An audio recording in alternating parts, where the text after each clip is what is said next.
This is King Noble Black Supremacy, and with this particular video I want to talk about being conscious but being distracted or attached to your phantom self in the Matrix. So first of all, I got to break down what a phantom is. Phantom is another word for a ghost or an apparition, something that you see that's not necessarily there, that's not necessarily physical. It doesn't really exist as a physical entity or a physical reality, so it's considered a ghost, something that's kind of overlaid over the physical, but transparent enough where eventually if you wake up you can see through it. So it's a certain type of transparency there that makes it a ghost. How they came into this idea, this phantom reality that relates to my topic in this video, is dealing with phantom limbs. And some scientists, I won't destroy his name in this video, but I'll put his name in the description, found out that there's a such thing as a phantom limb. And what a phantom limb is after amputees get their arms cut off, they still have a semblance of the arm that was cut off still being there. Like they still feel like they actually have that arm, like they can move it, they have feelings in it, they feel pain in it, they feel like there's still an arm there even though it's been cut off, or there's still legs or a finger, whatever's been amputated. They still feel like it's still there even though it's not. Within their perceptual framework, it's still there. Within their nervous system, they're still conscious of that limb even though it has been severed. So that was called a phantom limb. So then, what is a phantom self? A phantom self is a self that is no longer there anymore. You woke up, you became conscious, the old you died. A lot of us have this question of, how could people wake up? We know they're conscious, but they're still acting out unconsciousness, or acting in some way that is unconscious. They're still acting out the ways of those who are asleep and in Babylon, in the Matrix. But we've built with them, we've talked to them, we know they've woke up. We know they have some consciousness. What's going on? This video explains it. They are attached or distracted by their phantom self. It's no longer there. The old them has died. There's somebody new. They've been reborn. They've been rebirthed. They are a new entity. But they're still attached to that old sense of them.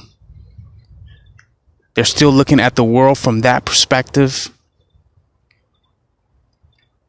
And they're still playing out the tapes of that dead being.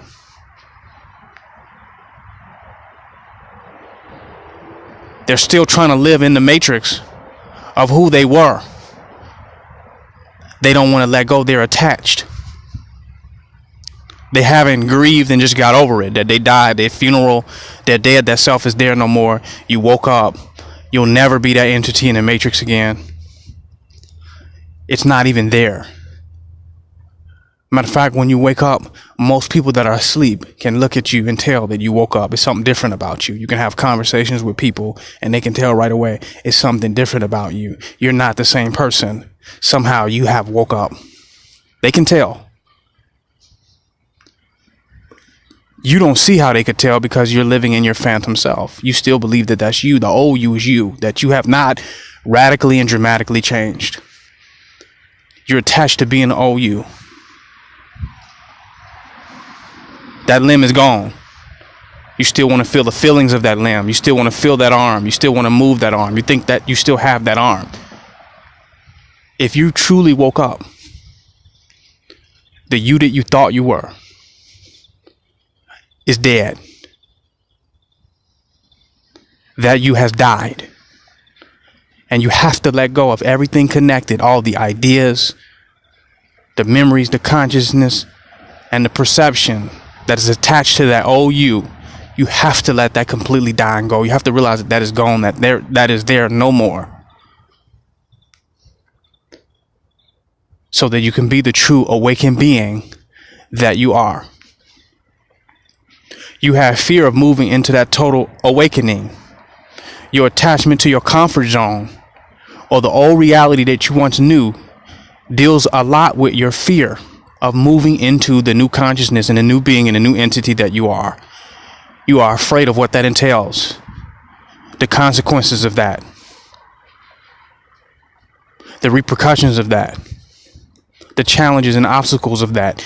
You're scared of that next level. So you cling to the old you and try to keep yourself on a smaller level, on a minimal level, afraid to confront life, afraid to accept the new challenges of being an awakened being, an expanded being that can no longer contract. You're afraid of that.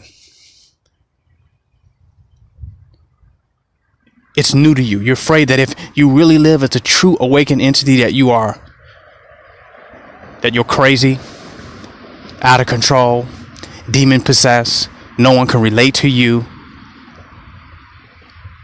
you've went overboard, you've lost your mind.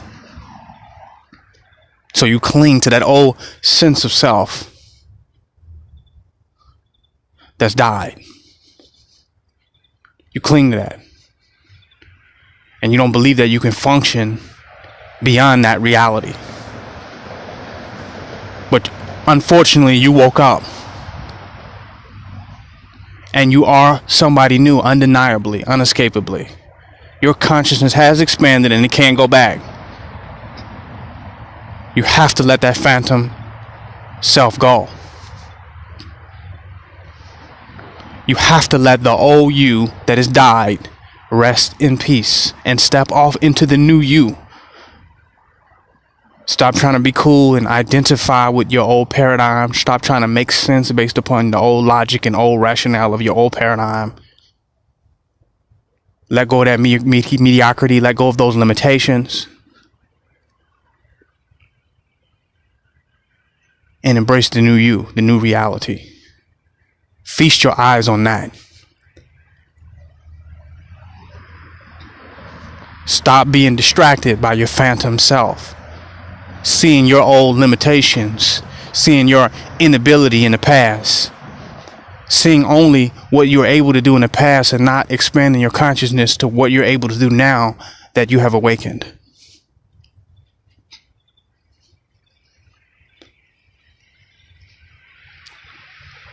Stop being distracted by your phantom self.